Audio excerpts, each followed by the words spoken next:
What's an Americano? Let's go. Hey guys, welcome to Espresso Mike. Today we're going to talk about an Americano. A true Americano has 2 ounces of espresso and 10 ounces of water in a 12-ounce cup. There are a few ways to make it. There's one preferred way to make it. I'm going to teach you that. First, a few background details about an Americano. Of course, you can get 16-ounce Americanos. We commonly get people ask for a third shot in the Americano. A classic Americano, again, 2 ounces of espresso, 10 ounces of water in a 12-ounce cup. That will be your classic Americano. Some people just put coffee in it to really boost the caffeine levels. A lot of people will get a third shot in that, or they'll get a 16-ounce, which is this size, right?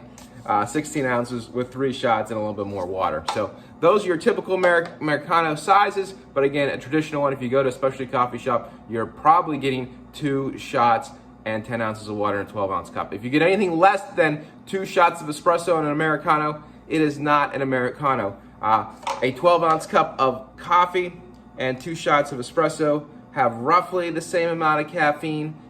This coffee might have slightly more than an Americano of the same size, just so you know. But again, people add coffee to it to spruce it up, give it more caffeine, or they'll add a third shot. But no way, shape, or form an Americano has less than 2 shots. I should also note, by the way, that some coffee shops do not serve decaf coffee.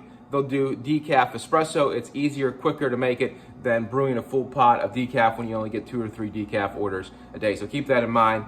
Some places will only serve you a decaf Americano, which is the same thing, 2 ounces of decaf espresso and your water.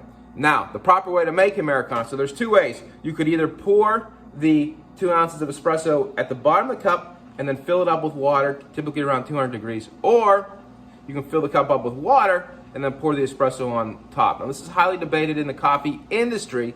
However, I think most specialty coffee shops are doing the latter, where they're actually filling the cup with water first and then they're pouring the espresso on top. 2 points of note: if you get water from your coffee brewer, it's probably going to be around 200 degrees even. And if you get water from your espresso machine, it's going to be about 205 degrees. We prefer to get it from the brewer, which is 200, a little cooler, because that's a super hot drink if you're getting the 205. It already is a 200, let me tell you. So anyway, guys, so what you do, fill your cup up with water and then put the espresso on top. All right, guys, so how to make an Americano. Again, fill your cup up with hot water around 200 degrees, 10 ounces of water, then you take your 2 ounces of espresso, put it on top like that. That keeps the aroma and the crema on top of this drink, and you serve it. It's one of the easiest drinks in coffee to make, maybe the easiest. This is Americano. If you have any further questions, let me know in the comments. And as always, thanks for watching. And feel free to subscribe to my show, where every day, it seems like, I share new espresso insights and new coffees with you. We'll talk to you soon, guys. Live inspired.